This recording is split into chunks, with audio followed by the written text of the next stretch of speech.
I never thought sharing an apartment with a complete stranger would turn into, well, this. For months, I'd been living in this tiny two-bedroom place right in the middle of the city, mostly to save cash while working a dead-end job that barely covered rent. The plan was simple: find a roommate, split bills, keep it strictly platonic, and avoid any drama.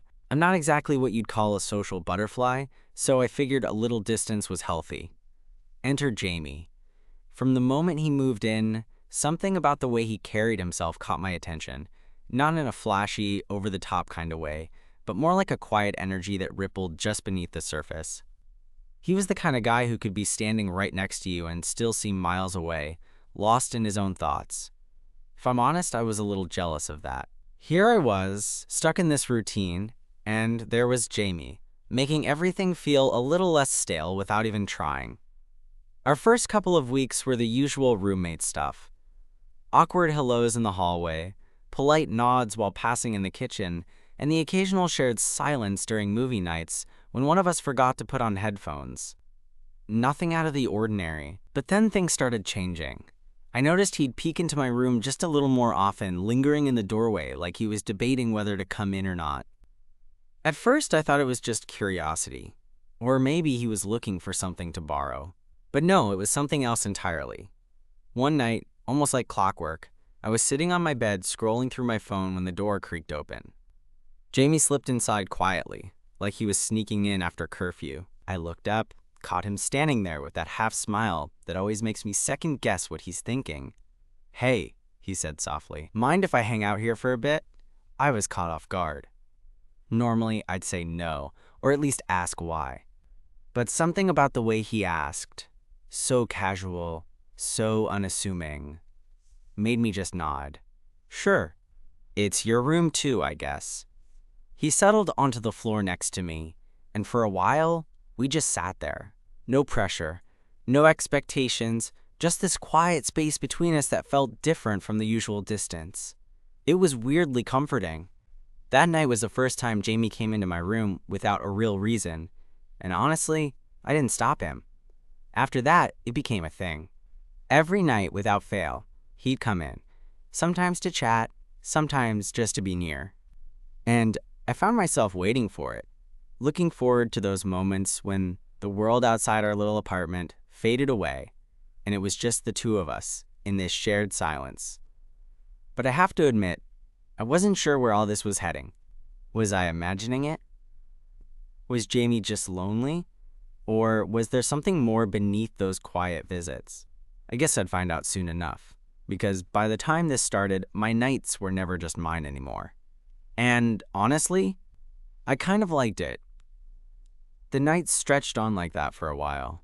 Jamie coming into my room, quietly settling in, and us sharing this unspoken companionship. I'd catch myself glancing at the door whenever I heard his footsteps outside, wondering what made him risk crossing that line into my personal space. It was weird, because we never really talked about it. No big declarations or awkward confrontations. Just him showing up and me letting him in.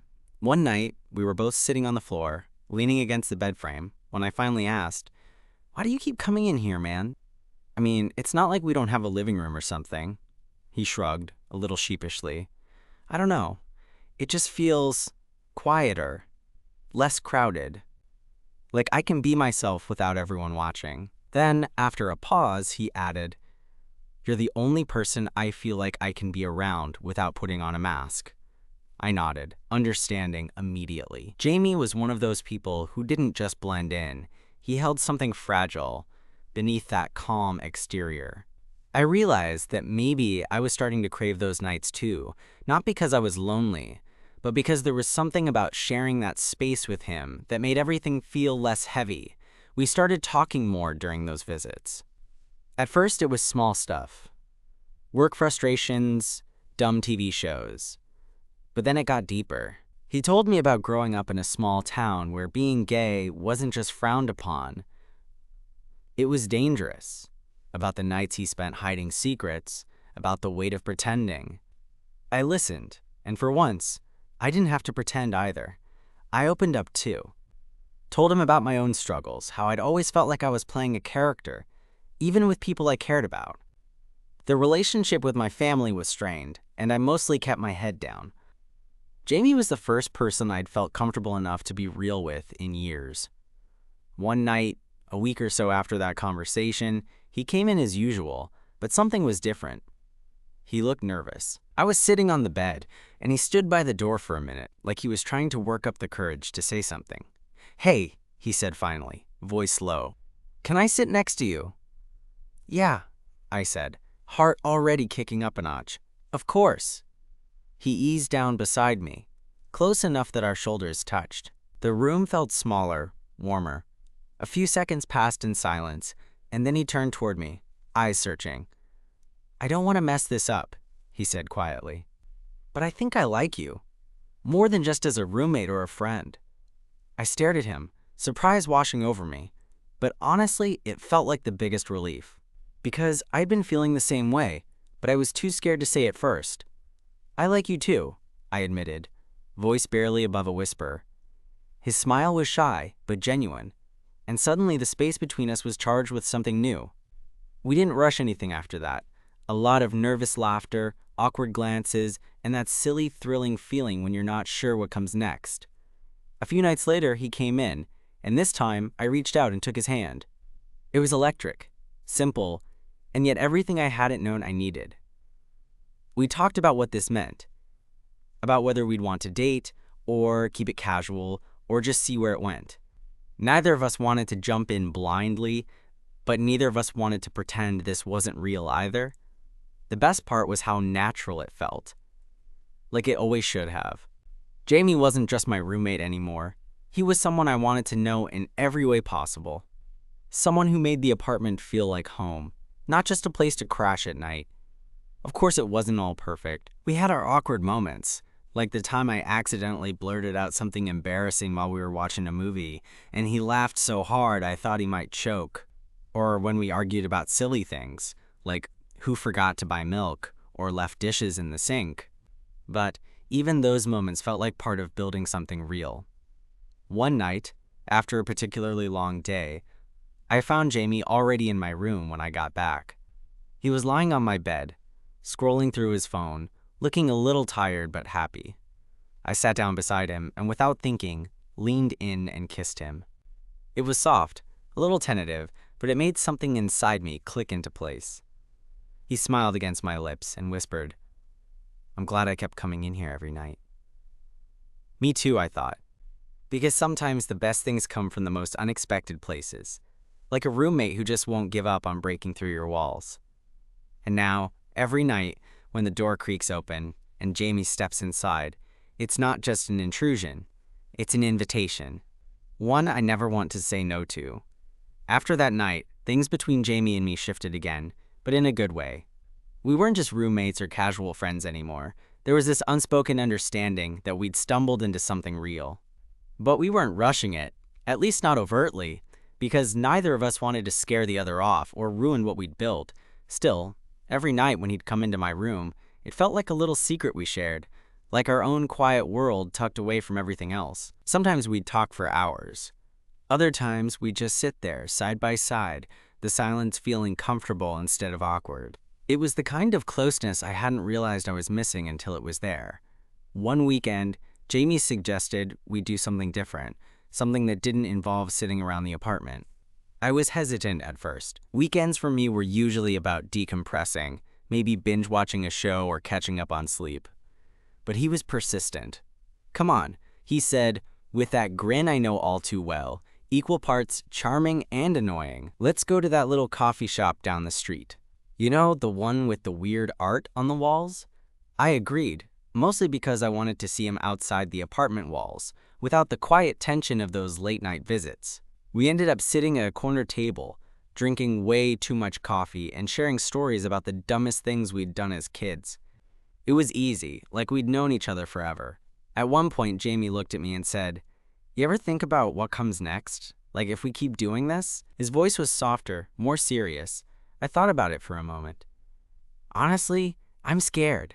I've never really done this before, not with anyone, but with you, it feels different. Not perfect, but worth it." He reached across the table and took my hand, the familiar spark firing through me. Yeah, me too. That night, back at the apartment, the air between us felt charged. We barely needed words. When he came into my room, I was already waiting, heart thudding harder than usual. Our kiss was slower this time, more certain, like we were both realizing how much we wanted to take this seriously. But just when things felt like they were settling into something comforting and promising, real life bumped in. One morning, I found Jamie staring out the window, a little more tense than usual. I asked what was up, and he hesitated before telling me he'd gotten an offer for a job in another city. A good job, something he'd been trying to get for a while. It was a big deal, and it came with a deadline. He had to decide in a week. I didn't know what to say. Part of me was thrilled for him, because he deserved it, but another part of me felt sick. The idea of him leaving felt like losing a limb. The night visits, the quiet talks, the way he fit into my life, it all suddenly felt fragile. We spent that week in this weird limbo, both trying to pretend everything was fine, but knowing it wasn't. Jamie was distracted, and I caught myself overthinking every little interaction, wondering if it was the last time he'd laugh at my dumb jokes or lean against me casually. The night before his deadline, he came into my room again, but this time he sat down heavily on the bed, eyes tired. "I don't want to leave you hanging," he said, "but this job, it's everything I've been working toward. I just don't know if I can say no." I took a deep breath, trying to keep my voice steady. "Jamie, you have to do what's best for you. If this is your chance, don't let me stop you." He reached out, fingers brushing mine. "But what about us? What about this?" I looked at him, feeling the weight of it all. I don't know what the future holds, but what we have now, it's real. And that's enough to hold on to, even if we have to figure out the rest later. He nodded, and for a moment we just sat there, holding on to each other like that was the only thing keeping us steady. Then he leaned in, and our kiss was full of everything we hadn't said. The hopes, the fears, the promises we weren't quite ready to speak out loud. When we finally pulled apart, Jamie whispered, "No matter what happens, I'm glad I kept coming in here." I smiled, feeling a strange mix of hope and sadness. Me too. Those words felt like a lifeline, something to hold on to in the uncertain days ahead. Because no matter where Jamie ended up, those nights when he came into my room, they'd always be ours. And somehow, that was enough to believe in. The next few days felt like time was both dragging and speeding up all at once. I kept waiting for the moment Jamie would tell me for sure what he decided. We tried to act normal around the apartment, but normal didn't exist anymore. Every glance, every small touch carried this weight, like we were both silently bracing for some kind of impact. One evening, as I was cooking dinner, Jamie came into the kitchen without knocking, a little flustered but trying to keep his cool. "Hey," he said, leaning against the counter, eyes darting around like he was gathering courage. "Hey," I answered, stirring the pasta, trying not to let my heart race at the sight of him. "Everything okay?" He shrugged, then sighed. "I talked to HR today. They want an answer by tomorrow. I guess that means I have to decide." I set the spoon down and looked at him, trying to find the right words to say, but all I could think about was how much I didn't want him to go. "Jamie, whatever you choose, I'm here, but I'm not gonna lie.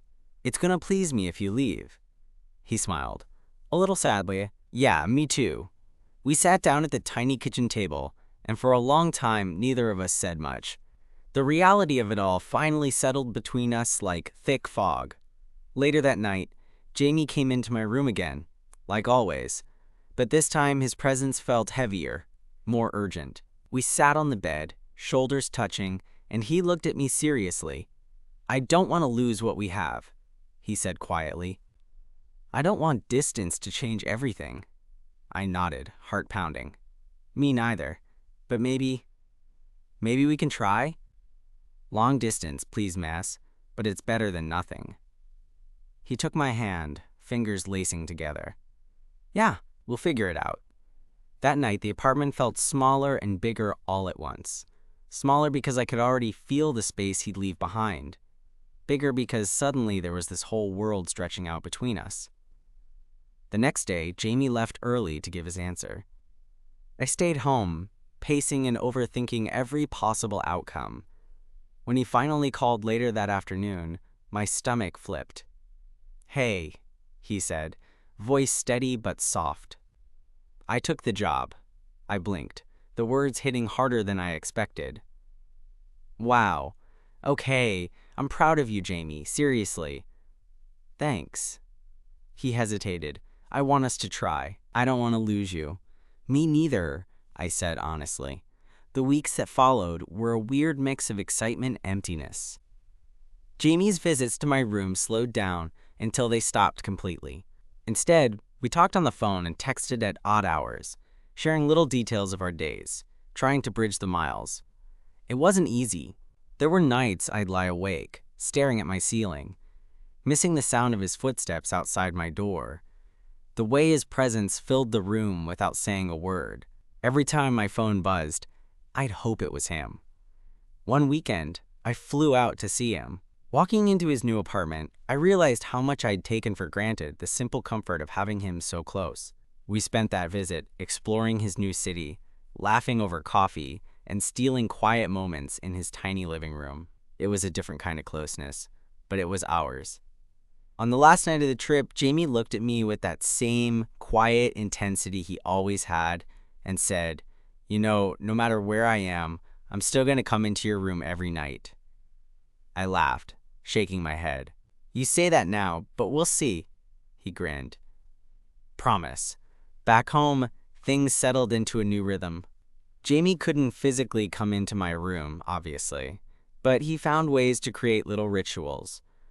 Late-night video calls where we'd watch the same movie, sending photos of what we were doing, or just sitting silently on the phone, sharing the same space across the distance. Months passed, and the ache of missing him never quite went away, but it softened. We learned how to live in this in-between space where love didn't need proximity to be real. One night, nearly a year after he took the job, my phone buzzed with a text, "I'm coming home." My heart nearly stopped. When? Next weekend. For good. I could barely contain myself. That night, I stayed up waiting for him, not just because I was excited, but because after all the nights he came into my room, after all the distance and waiting, I finally felt like we were coming back to where we started. Only this time, it was different, deeper, realer. When Jamie finally walked through the door that weekend, the apartment felt alive again. He smiled that shy, familiar smile and said, "I'm home."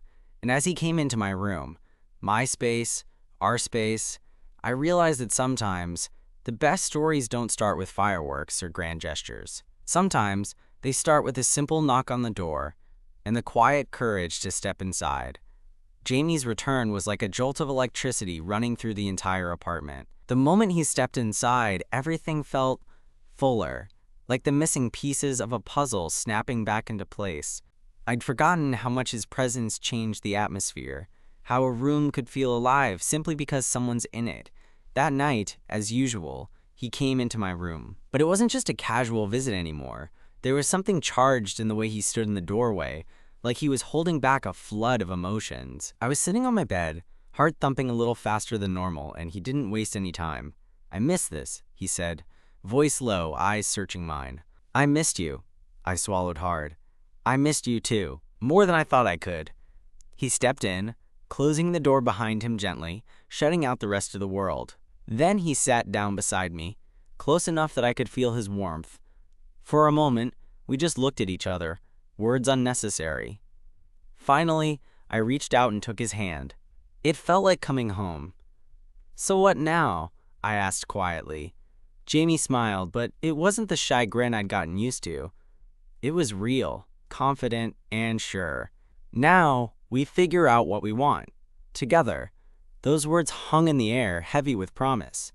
Over the next few days, we fell back into our rhythm. The late-night talks, the small touches when we thought no one was looking, the way he still came into my room every night.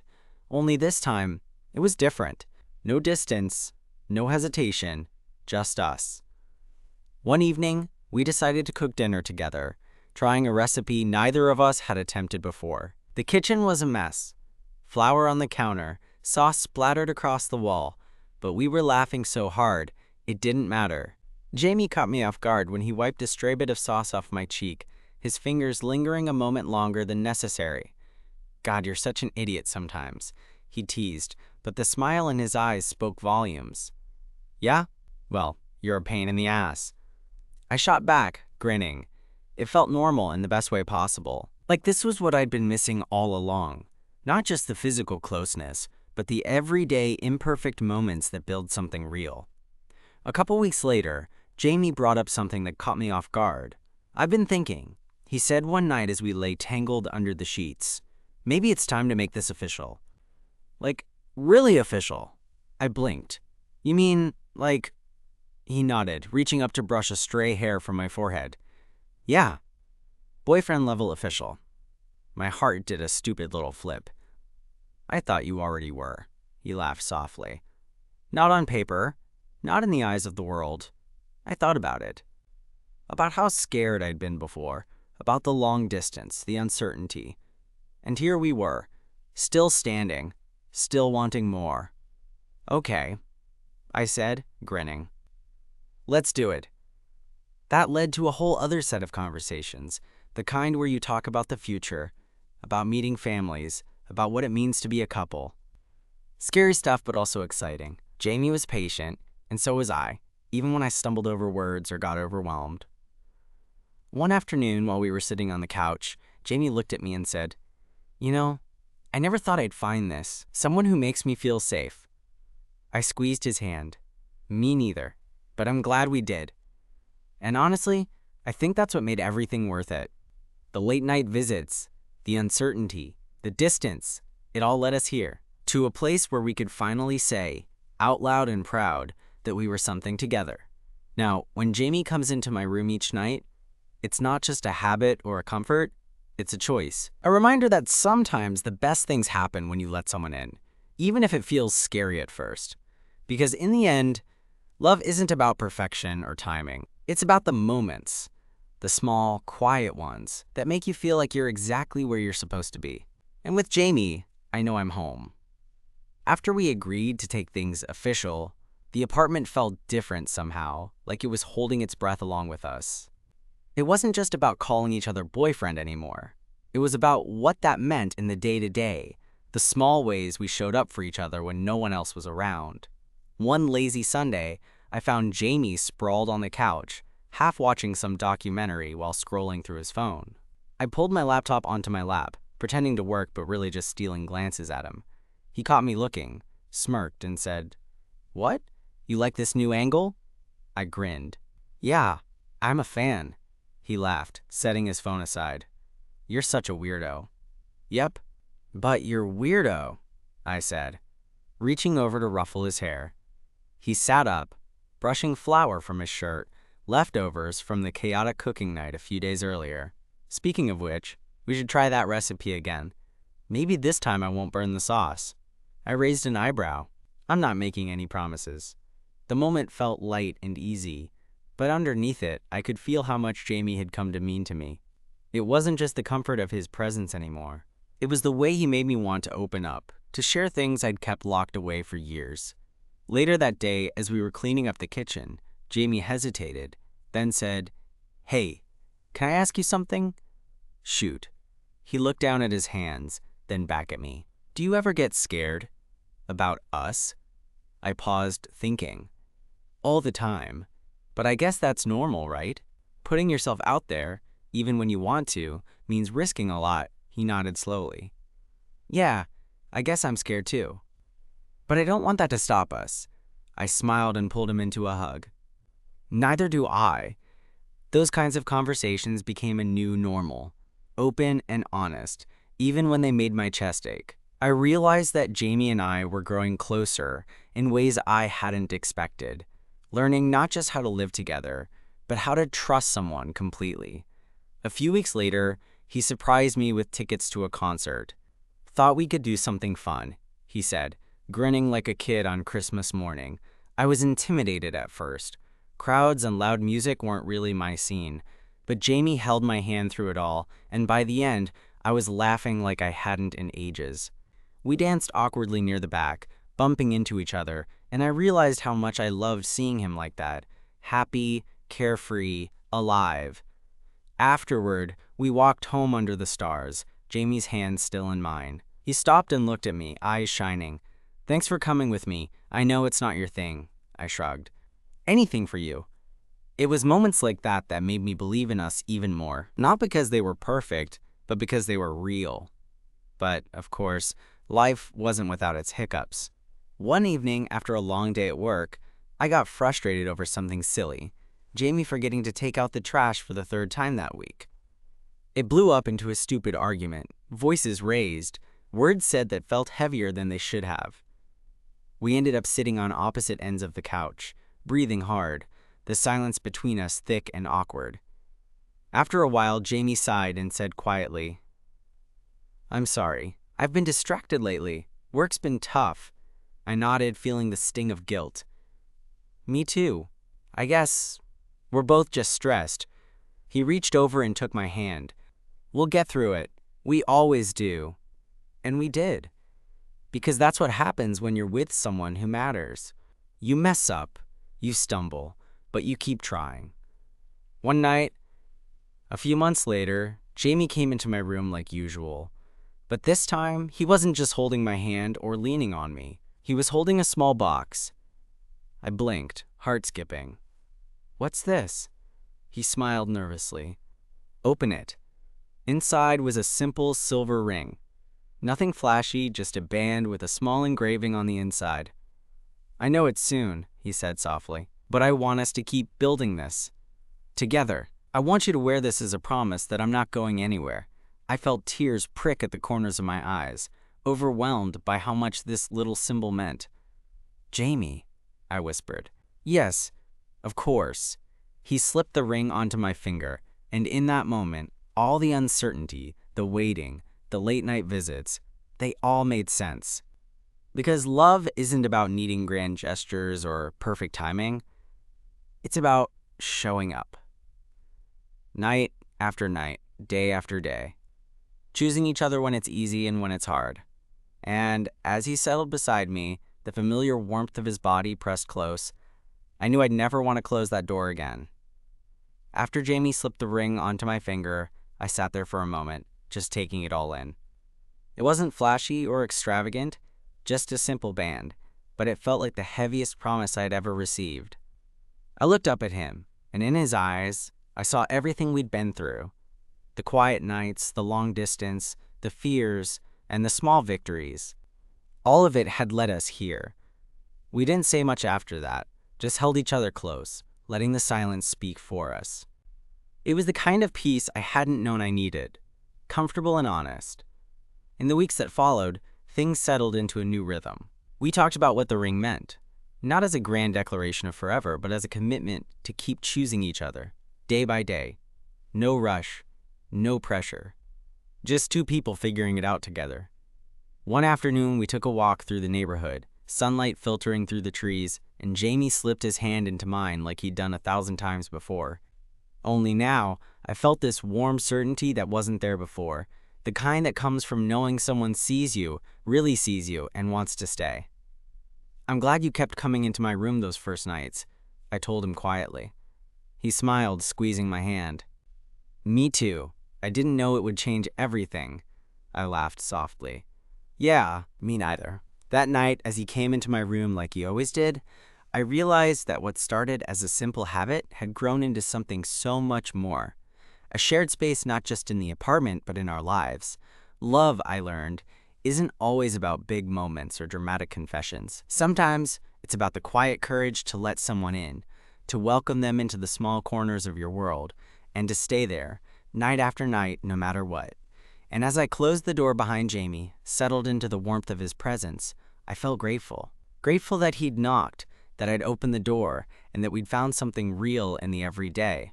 Because sometimes, the truest kind of love is the one you never see coming, but can't imagine living without.